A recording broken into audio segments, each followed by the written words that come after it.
তো hello guys, কি অবস্থা সবার? আশা করি সবাই ভালো আছেন। তো আল্লাহর রহমতে আমি অনেক ভালো আছি। তো আপনাদের সামনে আমি আজকে অনেকদিন পর একটা নতুন ফানি ব্লগ নিয়ে চলে আসলাম। আজকের ফানি ব্লগে আমাদের এলাকার সৌন্দর্যের সাথে এদিকে ফানি ব্লগ তো আছেই।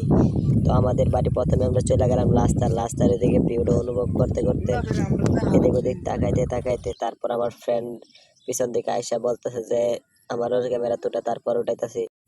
তারপর একটু সামনে যায় আমার ফ্রেন্ড দেখে দেখে কি বলে, তারপর তার বলা মলা শেষ হলে আমি সামনের দিকে চলে যাইতেছি। সামনের দিকে এখানে আয়সা এবার দেখেন কি হয়েছে গাইস, এখানে আমাদের সামনে হাঁটতে সামনের দিকে একটা কুকুর পড়ে গেছে।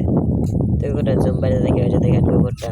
তারপর সামনের দিকে যাইতে আমার ফ্রেন্ড বলতেছে যে এমনি একটা ভিডিও ধর। আমি বলতাছি ওকে, তুই ভিডিও করলে দিয়ে আমাকে ধরে। তারপর একটু সামনে যায় দেখি এখানে আমার বন্ধু দেখেন কি বলে, যদি এই মুহূর্তে ফোন করি 300 পুলা পয়েন্ট চলে আসবে তোমার। তারপর আমরা সামনে যাইতে দেখি একটা কুকুর পড়ে গেছে। সামনে কুকুর অবস্থা দেখেন। ভাই আমাকে বাঁচা ভাই, আমাকে ওরা মেরে ফেলছে ভাই। রনি, রনি তুই কোথায়? তারপর ওখান থেকে আয়সা করলাম আর এদিকে আইসে গাইস ফার্মের যে একটা গন্ধ চালাচ্ছে। তারপর আজকে আর কিছু বলবো না, কালকে আবার নতুন ব্লগ পাবেন। চ্যানেলটিকে সাবস্ক্রাইব করে রাখবেন সবাই নতুন ব্লগের জন্য। তো সবাই ভালো থাকবেন, সুস্থ থাকবেন, আল্লাহ হাফেজ।